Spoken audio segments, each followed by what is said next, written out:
I don't know about you, but where I live, vintage frames are very hard to find at the thrift store or wherever. You can find them at antique places, but they are worth a good penny. And so I usually might sometimes splurge, or I might get a good deal at the thrift store every once in a while, but it's very rare. And I absolutely love vintage inspired frames. And also I like a good DIY. So today I'm going to share with you how to turn just a basic frame into a vintage inspired one that will just be beautiful in your house and bring so much character.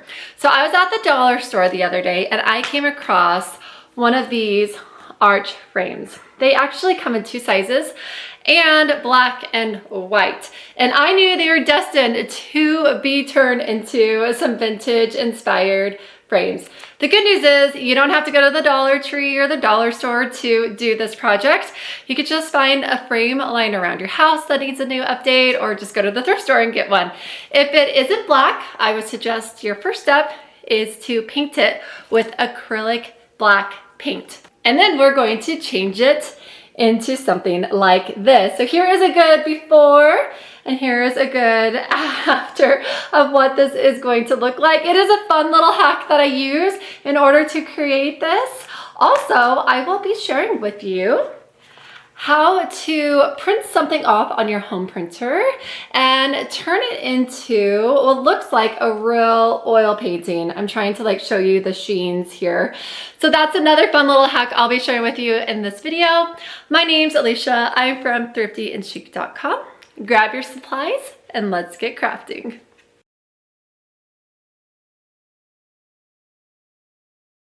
We're going to start with this really cute arch picture frame from Dollar Tree. It comes in different sizes and it comes in white. If you get white, you need to paint it black for this to really work.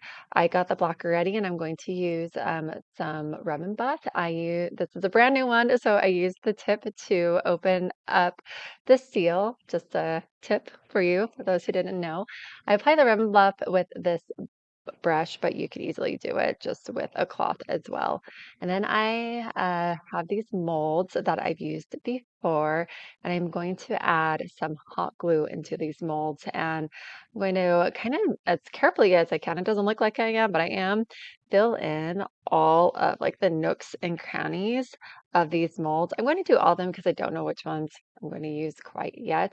Once they're dry, at this point, you'll probably see that you missed some spots and you can actually go in and refill them, which is great.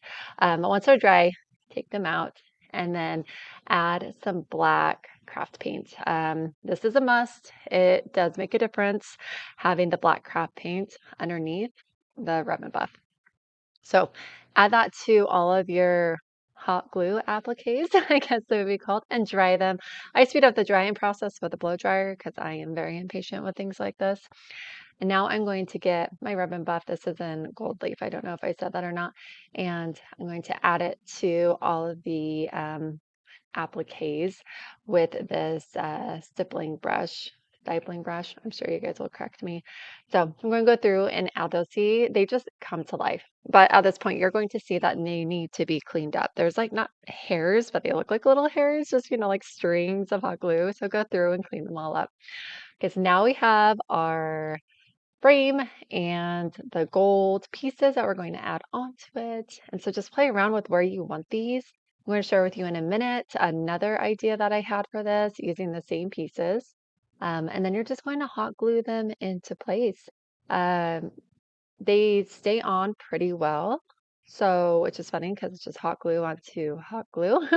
I played around with this a little bit just to see which place I liked and ended up with this. So once those are all on, now we're going to go to the picture in the middle. I printed these off. I made these from AI, just ChatGPT. I gave it a prompt and created these and then kind of changed the prompt a little bit here and there to get the different variations.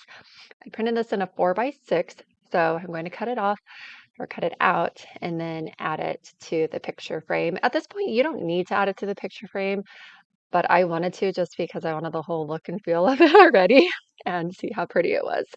And so now that it's in the picture frame, I am using some Mod Podge in matte. You can use this in gloss. I'm not sure how it'd work. I just have matte and it worked pretty well.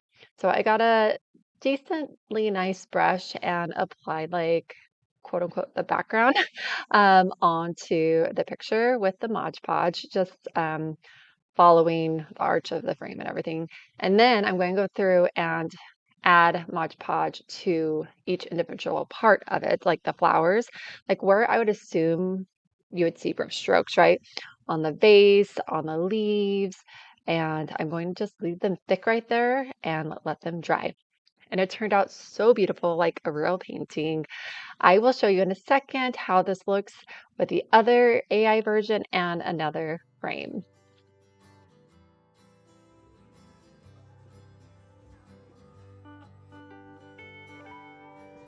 Thank you for watching. Check back often for more do-it-yourself and decor videos or visit me at thriftyandchic.com.